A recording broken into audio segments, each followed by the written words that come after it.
নিশ্চিন্তে খান স্বাস্থ্যকর all time পান। All time healthy life.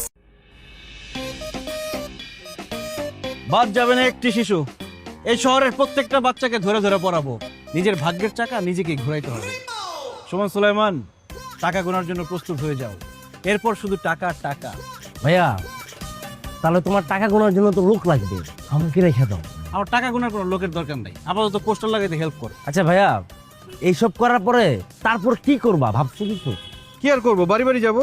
ছি ছি ছি ছি ছি, তুমি বাসা বাসা কি ভিক্ষা করবা? আরে ভিক্ষা করবো কেন, বাড়ি বাড়ি গিয়ে টিউশনই করাবো, এই জন্য তো এগুলো করতেছি। এদিকে কাজ হবে তোমার মনে হয়? এগুলো না করে আমি কি করবো? 38টা চাকরি ইন্টারভিউ দিলাম, প্রত্যেকটা জায়গা থেকে আমি রিজেক্ট খাইছি। সব জায়গায় একই কথা, 5 বছরের এক্সপিরিয়েন্স লাগবে। আরে বাবা, চাকরি না দিলে আমার এক্সপিরিয়েন্স আসবে কোত্থেকে?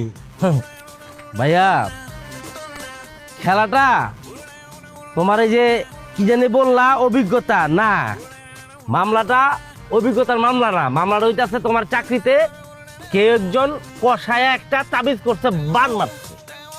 কি কর, চাকরিতে বান মারা যায়? হ্যাঁ এদিকে আও। অবশ্যই বান মারা যায়। এই যে তুমি দেখো না বিজ্ঞাপনে লেখা থাকে, মা সীতালক্ষ কবিরাজ, সকল সমস্যার সমাধান তিনি একজনই। হ্যাঁ, এই যে দেখো না, যাদের প্রেম হয় না তাকে প্রেম করাই দেয়, যাকে বিয়ে হয় না তাকে বিয়ে করাই দেয়, যাকে চাকরি হয় না চাকরির ব্যবস্থা করে দেয়। সমস্যা যদি নাই থাকে তাহলে সেই কবিরাজ মা কিভাবে সমাধান করে। আমি শিওর তোমার চাকরিতে কেউ একজন বান মারছে, তুমি সেই কবিরাজের কাছে যাও, তোমার বান ছুটাও, টাকা তোমার খরচ হবে কিন্তু আগে বানটা ছুটাও, তাহলে তোমার কিচ্ছু হবে না।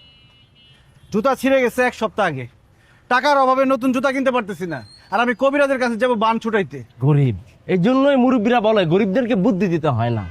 শোনো, তুমি এত এদিক সেদিক না করে তুমি একটা বানটা ছুটাও। এসব বুদ্ধির দরকার নাই, তুই পোস্টার লাগা।